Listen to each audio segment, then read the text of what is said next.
മുഴുത്ത പഞ്ചവരാതം വിളിച്ചിട്ട് ക്ഷമ വൈകുന്നു. പൊന്നോ, ഈ സംഭവം അറിയാത്തവരാണിത് കാണുന്നതെങ്കിലേ സൈഡിൽ ഞാൻ ഒരു സംഭ്രാണി ഇട്ട് തരാം. അണ്ണൻ്റെ ലീല.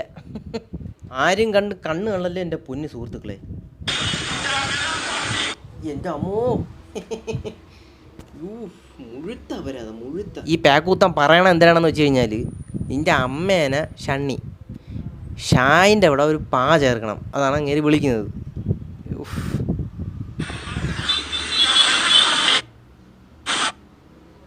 മ്യൂട്ട് ചെയ്ത് വെച്ചേക്കാം, ഇല്ലെങ്കിലേ ശരിയാവൂല. മുഴുത്ത അയ്യേ, ഇങ്ങേർക്ക് വയ്യേട്ടാ സത്യം. നിക്കറന്ന് വിട്ടിട്ടില്ലെന്ന് തോന്നുന്നീര്. ബ്ലർ ചെയ്ത് വെക്കണമല്ലേ നീ?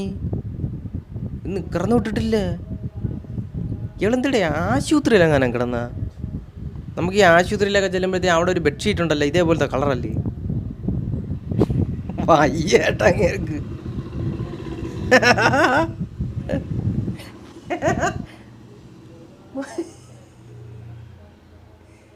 സത്യം കേട്ടാ, ഇങ്ങേര് എനിക്ക് തോന്നുന്നത് വെച്ച് കഴിഞ്ഞാലേ 2 ലിറ്റർ ഒറ്റക്കിരുന്ന് അമുങ്ങിയിരുന്ന് അടിച്ചു കാണും.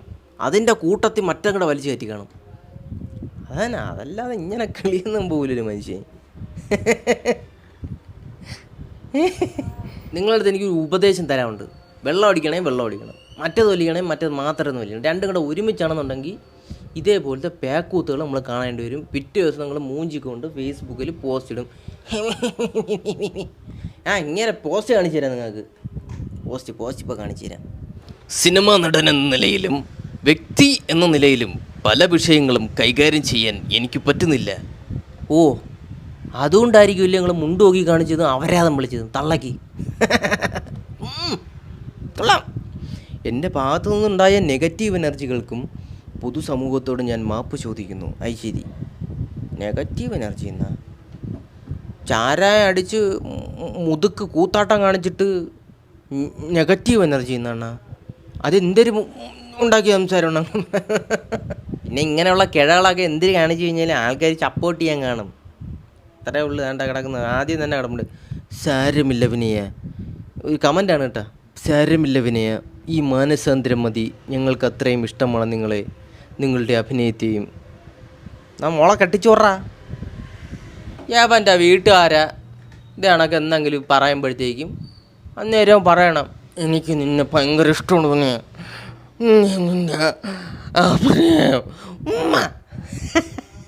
സത്യം പറഞ്ഞാൽ ഇങ്ങനത്തെ കിഴകൾ സപ്പോർട്ട് ചെയ്യാനുള്ളതുകൊണ്ട് മാത്രമാണ് ഇയാളൊക്കെ വീണ്ടും വീണ്ടും ഇതാണ് കാണിച്ചുകൊണ്ടിരിക്കുന്നത്. നിങ്ങളെ നോക്കിയോ, കുറച്ച് കളർ കഴിയുമ്പോഴത്തേക്കും 10-25 പെഗും മറ്റത് ഇളുത്ത് കയറ്റി അങ്ങോട്ട് വലിച്ചിട്ട് ഇങ്ങേര് വരും.